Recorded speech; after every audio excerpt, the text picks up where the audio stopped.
Hello. சொல்லுங்க. சரிங்க sir. நான் சொல்லிடுறேன்.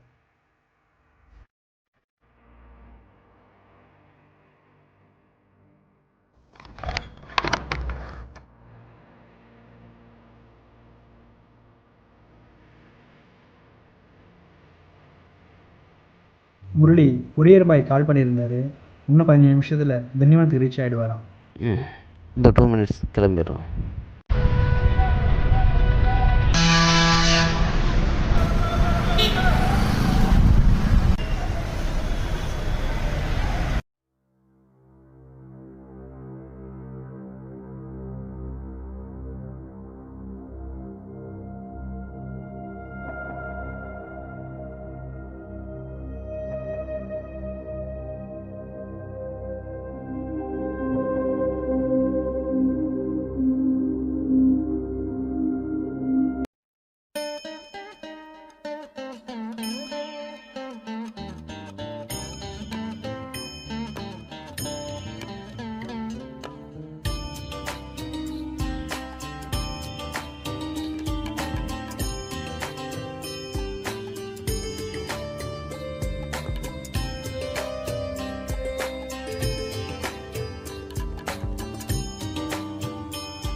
முரளி, எத்தனை வாட்டி தான் அந்த புக்கை வாங்குவீங்க? எத்தனை முறை தான் படிப்பீங்க? வாங்கி கூச்சிட்டே இருக்கீங்களே, அப்படி என்னதான் இருக்குது இந்த புக்கில்? அதுதான் மாமா தேடிட்டுருக்கேன். சரி, இந்த பொன்னியின் செல்வனோட கான்செப்ட் தான் என்ன? சாக்ரிஃபைஸ் தான் மாமா. தியாகம் பண்ணுறாங்க. காதலனை காதலி தியாகம் பண்ணுறா. அரசன் ராஜ்யத்தை தியாகம் பண்ணுறாரு. ராஜ்யம் தன்னோட பட்டத்து இளவரசனை தியாகம் பண்ணுது. மாமா, பொன்னியின் செல்வனுடைய ஃபஸ்ட்டு லைன் இந்த மாதிரி ஒரு பெரிய ஒரு டேம் வீராணம் ஏரியிலேருந்து ஸ்டார்ட் ஆகும்.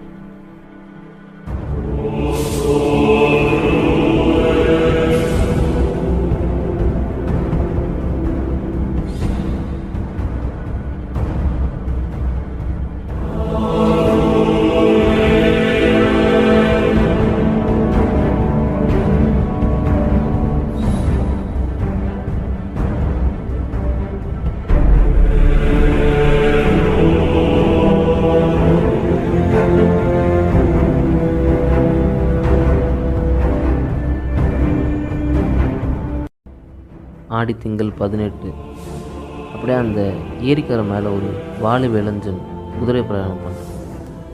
இதுதான் கல்கியோடைய பொன்னியின் செல்வன்.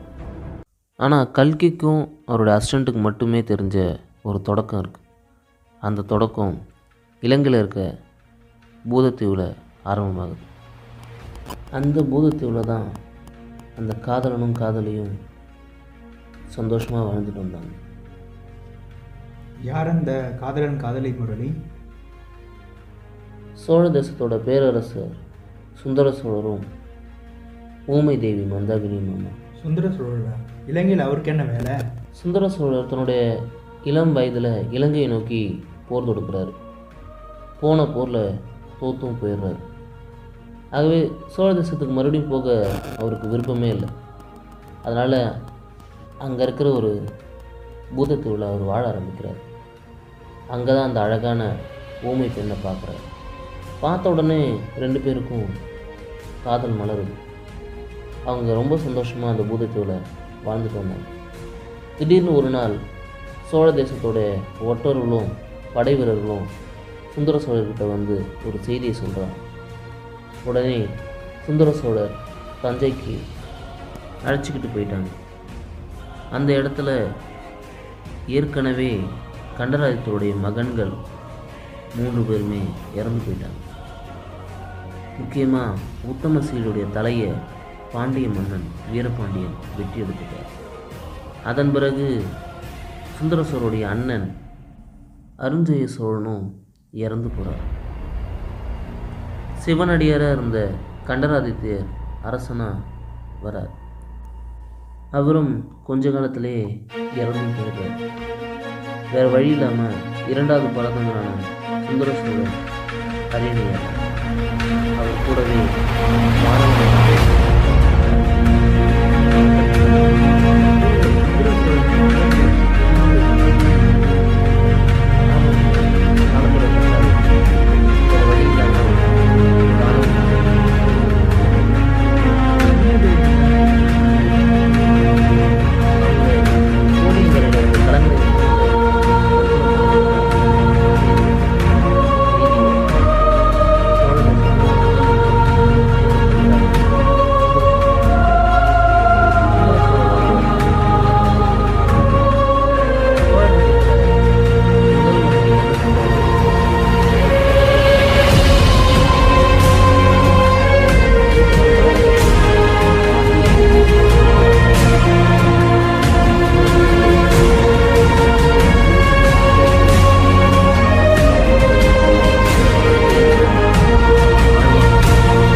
ஆழ்வார்க்கடியானுக்கு ஒரு உளவு செய்தி வருது.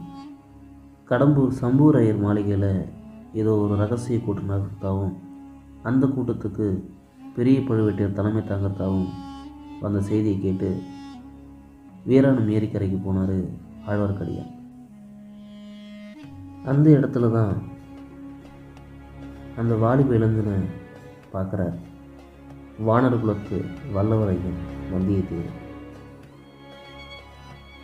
வல்லம்ன்றது அவருடைய ஊரோட பெயர். வல்லவரையன் அப்படின்றது அவருக்கு கொடுத்த பட்டம். அவருடைய அரச பரம்பரையிலே இவர் மட்டும்தான் கடைசி ரத்தம். மறுபடியும் வல்லம்ன்ற நாட்டை ஆளணுன்றது தான் வந்தியத்தேவனுடைய ஆசை. ஆனாலும் இப்போ அவர் ஆதித்ய கரிகாலனுடைய தோழராகவும் அந்த படையுடைய முதன்மை படை வீரராகவும் இருந்தார். ஆழ்வார்க்கடியானுக்கு உளவு செய்தி வந்தது போல ஆதித்த கரிகாலனுக்கும் ஒரு உளவு செய்தி வந்தது. தன்னுடைய நண்பன் கிட்ட 2 ஓலையை கொடுத்து ஒரு ஓலையை சுந்தர சோழர்கிட்டையும் இன்னொரு ஓலையை அவருடைய தங்கை குந்தவை கிட்டையும் கொடுக்க சொல்லி வந்தியத்தேவன்கிட்ட கொடுப்பார். அது மட்டும் இல்லாமல் கடம்பூர் சம்பூரையர் மாளிகையில் நடக்கிற அந்த ரகசிய கூட்டத்தோட திட்டம் என்னன்றதையும் தெரிஞ்சுக்க சொல்லுவார். அதனால தான் வந்தியத்தேவன் கடம்பூருக்கு வந்திருப்பார். கடம்பூர் சம்பூரையருடைய மகன் கந்தமாறனும் வந்தியத்தேவனும் நெருங்கிய நண்பர்கள். அந்த கோட்டைக்குள்ளே சோழ தேசத்துடைய ஆக சிறந்த போர் வீரர் 97 விழுப்புணங்களை தன்னகத்தை கொண்டு பல வெற்றிகளையும் தோல்விகளையும் இரத்த சரித்திரத்தையும் தான் தோளில் சுமந்துட்டு இருக்க பெரிய பழுவேட்டரையர் இருந்தார். சோழ தேசம் குறுநிலமாக இருந்து பேரரசாக மாறுறதுக்கு உதவுன பல சிற்றரசர்களில் பழுவேட்டையர்கள் ரொம்ப முக்கியமானவங்க. அதனால தான் அவங்களுக்கு எல்லையில்லாத அதிகாரத்தை சோழ பேரரசு வழங்கியிருந்தது. அவங்க தனக்குன்னு தனியாக சின்னம் போட்ட கொடியை வச்சுக்கலாம். அதுவும் பனைமர சின்னம். 2 பனைமரம் குறுக்க இருக்கும். ஒன்று பெரிய பழுவேட்டையர், இன்னொரு பனைமரம் சின்ன பழுவேட்டையர். பெரிய பழுவேட்டையர் தான் அவருடைய காலத்தில் சோழ தேசத்துடைய தானிய தனிய அதிகாரி. தேசத்தோட வரியை நிர்ணயம் பண்ணுறவரே அவர் தான். எல்லா சிற்றரசர்கள்கிட்டையும் இந்த வருஷம் நீ இவ்வளோ வரி கட்டணும்னு அதிகாரம் பண்ணுற உரிமையும் அவர்கிட்ட இருக்குது. அப்பேற்பட்ட பெரிய பழுவேட்டையர் சமீபத்தில் ஒரு திருமணம் செஞ்சுக்கிட்டார். அதுவும் இளம் வயதில் இருக்க ஒரு அழகான பெண்ணை திருமணம் செஞ்சார். அந்த பெண் எரிஞ்சிட்டு இருந்த ஒரு குடிசைக்கு பக்கத்தில் நின்று அழுதுகிட்டு இருந்தார். சேவூர் போர் முடிஞ்சு தன்னுடைய குதிரையில் வந்த பழுவேட்டையர் அந்த பெண்ணை பார்த்ததும் அந்த பெண்ணோட அழகில் மயங்கி அவளை தன்னோட இளையராணியாக ஏற்றுக்கிட்டார். அவளோட பெயர் பழுவூர் இளையராணி நந்தினி. நந்தினி பழுவேட்டையர் கூட போகிறத 3 பேர் நின்று பார்த்துட்டு இருந்தாங்க. அவங்க தான் பாண்டிய தேசத்துடைய ஆபத்து தெய்வம். கிட்டத்தட்ட ஆதித்த கரிகாலன் சேவூர் போர்க்களத்தில் வீரபாண்டியனோட தலையை வெட்டி எடுக்கிறார். பழிக்கு பழி கூட வச்சுக்கலாம். உத்தமசீலோட தலையை எடுத்தார் பாண்டிய மன்னன் வீரபாண்டியன். அதே வீரபாண்டியனுடைய தலையை வெட்டி எடுக்கிறாரு சோழ பட்டத்து இளவரசன் ஆதித்த கரிகாலன். கடம்பூர் அரண்மனையில் ஏன் இந்த ரகசிய கூட்டம்? அதுக்கு ஏன் இந்த பெரிய பழுவேட்டையார் தலைமை தாங்குறாரு? பெரிய பழுவேட்டையர் தலைமையில் சோழ தேசத்தோட எல்லா சிற்றரசர்களும் ஒன்று சேர்ந்து சோழ பேரரசு கலைக்கிறதாகவும் புதிய பேரரசை உருவாக்கணும்னு முடிவு பண்ணுறாங்க.